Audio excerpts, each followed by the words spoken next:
In today's video, I'm going to teach you how to create a delete icon in Figma.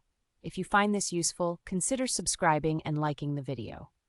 Creating a delete icon might seem daunting, but with Figma, it's super straightforward. Let's dive right in. First, open up your project in Figma. You'll want to have a canvas ready where we can build our icon. Don't worry if you don't see anything on your canvas yet. We're going to add the elements shortly. Next, we'll create a new frame. This is essential as it gives us a working area to start designing our icon. In Figma, simply click on the Frame tool from the top bar and draw a frame of whatever size suits you. It doesn't have to be perfect. We can adjust it later. Now let's draw a rectangle. This will form the base of our delete icon.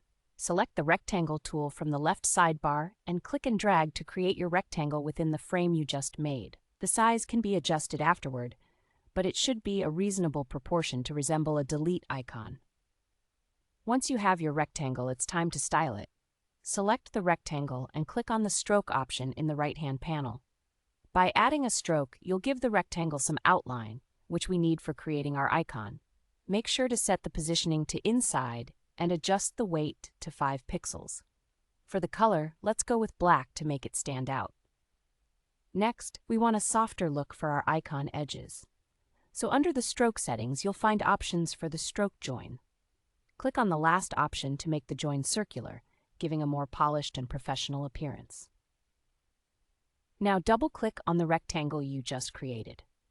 This action will allow you to edit the shape's attributes. You want to locate the corner radius section in the right panel.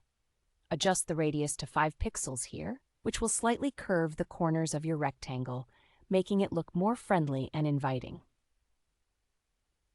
The next step in our design is to create additional visual elements to signify deletion. Draw 3 smaller lines and position them in the center of your rectangle to represent the trash bin effect.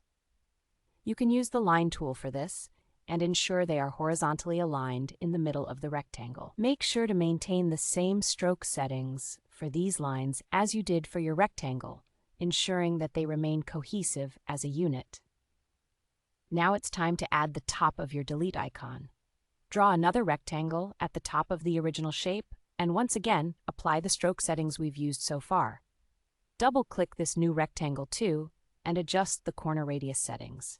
Set it to 10 pixels, which will round out the top corners, giving the entire icon a smoother look. And there you have it, your delete icon is ready. Everything should look great together, with its well-defined lines and gentle curves giving it a sleek, modern touch. Finally, if you'd like to further enhance your design, consider adding some details or colors to fit your project's aesthetic better. But in essence, your delete icon is complete. Thank you for watching this tutorial. I hope you found it helpful. Don't forget to hit that like button and subscribe for more Figma tips and tricks. Happy designing!